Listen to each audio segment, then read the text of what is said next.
নমস্কার বন্ধুরা, আমার চ্যানেলে তোমাদের সবাইকে স্বাগত। আজ আমি সবুজ মুগ ডালের একটা রেসিপি বানাবো। সেই জন্য সবুজ মুগ ডালটাকে 5-6 ঘন্টা ভিজিয়ে রেখেছিলাম। ভিজিয়ে রেখে প্রেশার কুকারে 2টো সিটি মেরে নিয়েছি। তারপরে আমার ডালটা এরকম হয়েছে। এটা গোটা সবুজ মুগ। আর এই রেসিপিটি করার জন্য নিয়েছি টমেটো কুচি, আদা রসুনটাকে একটু থেতো করে নিয়েছি, পেঁয়াজ কুচি, ধনেপাতা কুচি আর একটু লেবু কেটে নিয়েছি। প্রথমে কড়াইয়ে আমি একটু সাদা তেল দিয়ে দিলাম। তেলটা গরম হয়ে গেছে, এবার এতে আমি একটু হিং দিয়ে দেব। এবার এর মধ্যে পেঁয়াজ কুচি দিয়ে দেব।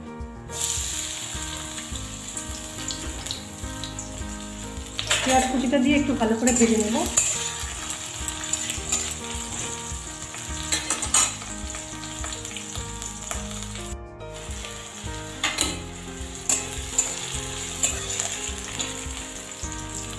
এবার এর মধ্যে আদা রসুনটা দিয়ে দেব। এটা একটু ভালো করে ভেজে নেব।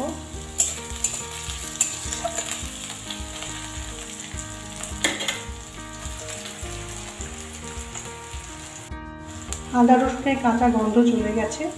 এবারে টমেটো কুচি দিয়ে দেব।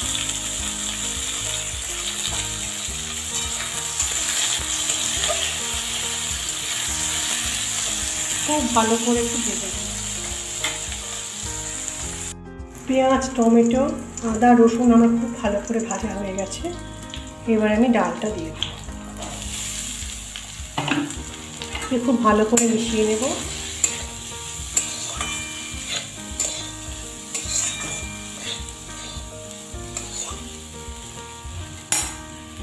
একটু হলুদ গুঁড়ো দিলাম,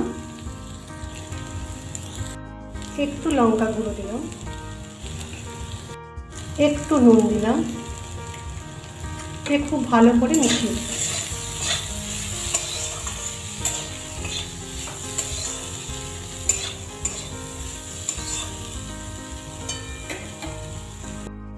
এবার একটু লঙ্কা কুচি দেব, অল্প, ঝালটা নিজেদের মতো দেবে। একটু ধনেপাতা কুচি দিলাম।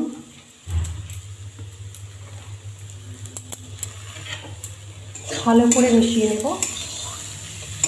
মিনিট খানেক এভাবে রেখে দেব।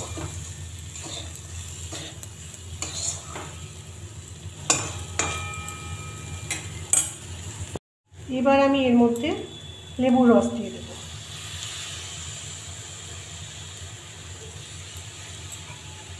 খুব ভালো করে মিশিয়ে দেব।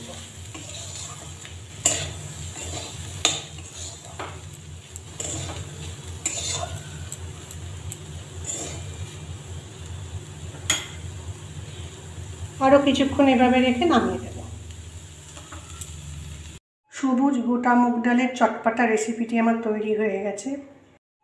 এই রেসিপিটা এমনিও খাওয়া যায়, আবার রুটি, লুচি, পরোটার সাথে খেতেও খুব ভালো লাগে। ভিডিওটি আশা করছি তোমাদের ভালো লাগবে। আমার ভিডিও যদি ভালো লাগে তাহলে একটা লাইক করো আর সাবস্ক্রাইব করে আমার পাশে থেকো। আজকের এই ভিডিওটি এখানেই শেষ করছি। ফিরে আসছি পরের আর একটা ব্লগে। তোমরা যে আমার ভিডিওটি এতক্ষণ দেখলে তার জন্য তোমাদের আমার অনেক ধন্যবাদ। সবাই ভালো থেকো।